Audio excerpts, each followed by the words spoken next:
Welcome back to Winning Isn't Easy. Chiari Malformation Headaches and Your Long-Term Disability Claim. Chiari Malformation is a group of defects affecting the brain and the spinal canal that can cause debilitating headaches, and that could qualify you for your long-term disability benefits. This condition is present from birth, and according to the American Association of Neurological Surgeons, only 0.1% of the population have this malformation. Now, not everyone who has a Chiari malformation has symptoms. But if you've been diagnosed with a malformation and you are having symptoms, I think there are a number of things that you should understand before you stop work and apply for your long-term disability benefits or appeal a wrongful denial or termination of your claim. Number one, the most important thing I think you have to know is your burden of proving that you're disabled, as the term disabled is defined by your policy or plan. So you're going to have the burden of proving what type of Chiari malformation that you have, the objective basis for the diagnosis, your disabling symptoms, what treatment you've had, and your response to that treatment. Now, in my view, that can take teamwork between you and your doctor and your disability lawyer. These cases can be difficult, and I think you need an experienced service of disability attorney to help you meet the burden of proof.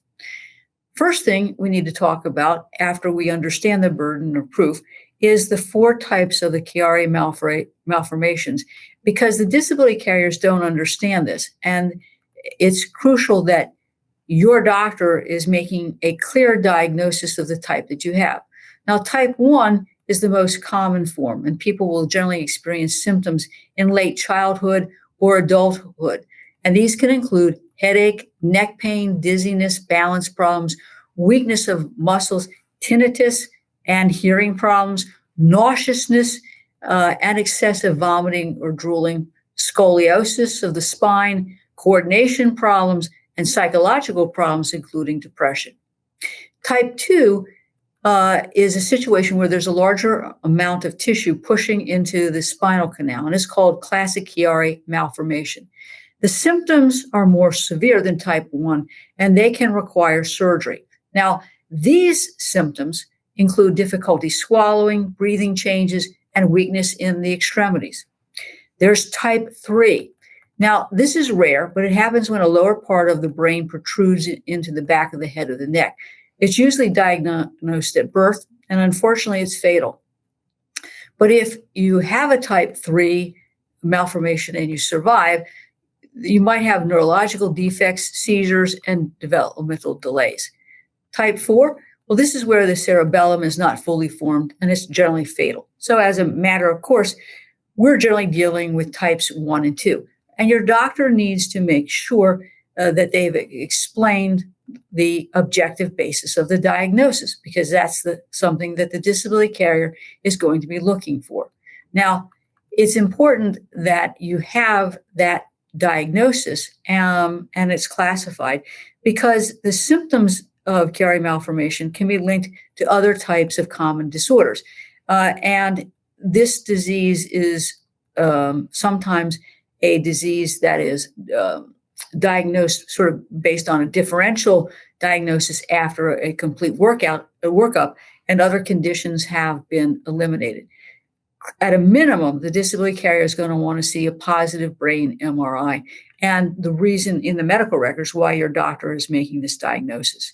Now, the carrier is also going to want to see information about your disabling symptoms. They're going to get your medical records, and they're going to review your medical records cover to cover. They're going to have their liar for hire doctor review the medical records, and that medical provider is going to be looking for your medical history, your symptoms, and the basis of the diagnosis and how those symptoms correlate with the diagnosis.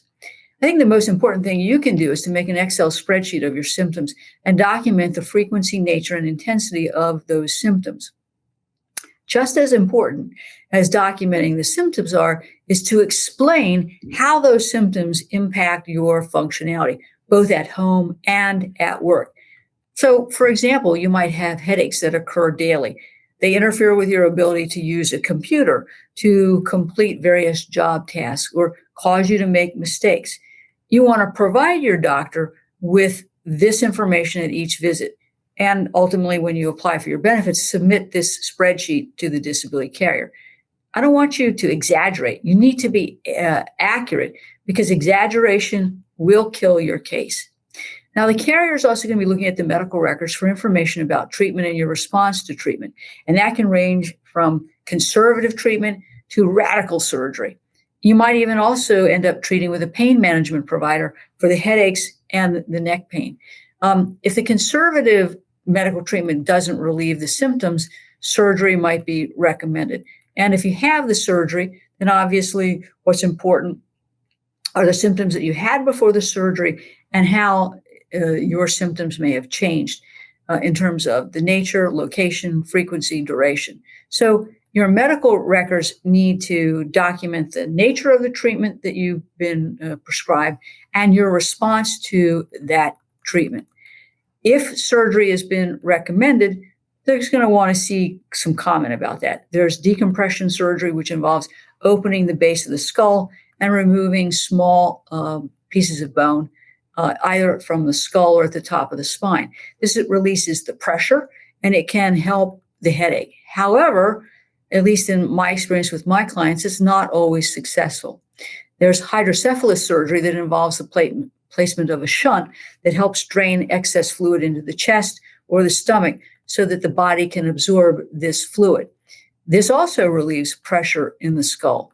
Now, the disability carrier can't make you have surgery as a precondition of paying benefits, but if you've had the surgery, again, your records should be speaking to the symptoms that you had before the surgery and then the symptoms that you've had after the surgery, including not only your symptoms, but comments about your functionality.